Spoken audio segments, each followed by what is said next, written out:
sumali po ako ng challenge. Ano po, it's a 7 days challenge.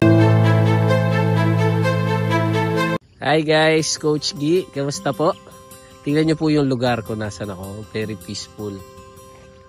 One with nature. Kamusta po yung 2025 nyo? Kamusta po? Start strong ba? Dahil 2025 ngayon, first vlog ko, sumali po ako ng challenge. Ano po, it's a 7 days challenge ng Success Blueprint by MJ Lopez. And ang challenge is somewhat content creation na kung saan ipapakita ko po kung ano yung mga step by step para maging successful tayo. And itong day 1 po is yung decision. Ano, yung decision natin na gusto nating baguhin yung buhay natin. Yung decision natin na kunin yung mga goals natin this 2025. Decision ng pagbabago, decision na enough is enough. Kung ayaw mo na nung buhay mo, kailangan natin mag-decide. And mamaya, papakita ko po sa inyo yung mga sinulat kong goals this 2025. Marami po kasi tayong goals talaga this 2025. And alam ko po marami rin kayo. Marami kayong dreams or wish or goals na gustong makamit ngayong 2025. And para po magawa natin yun, kailangan po nating isulat yung goals natin. Hindi po pwede na wish mo lang, ay gusto kong magka-kotse ngayon. Gusto kong magkaroon ng bahay ngayon or gusto ko ng magandang trabaho ngayon. Pero sa utak lang natin, kailangan po isulat natin. Ano po?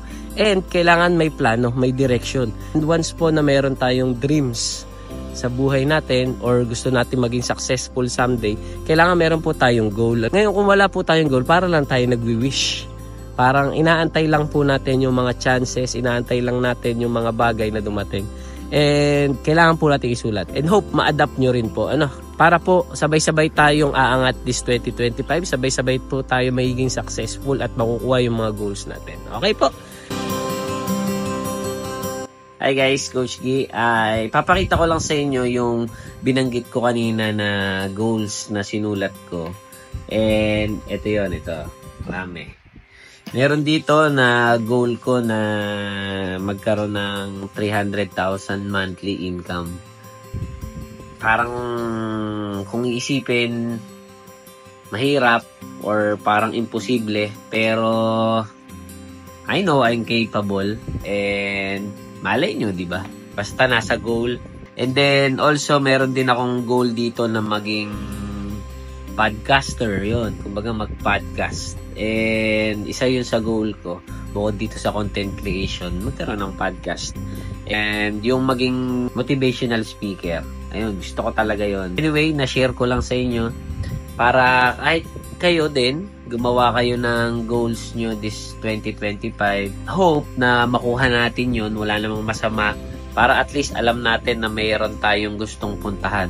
Para at least alam natin na may gusto tayong gawin ngayong 2025. So, that's the first day of my challenge. And samahan nyo ako sa mga susunod pang araw. And for now, our day 1 is decision. We have to decide sa lahat ng bagay. Kung gusto natin maging successful someday, nagsisimula lang talaga siya sa isang decision na gusto mo. So, yun lang. Coach T, ingat kayo lagi.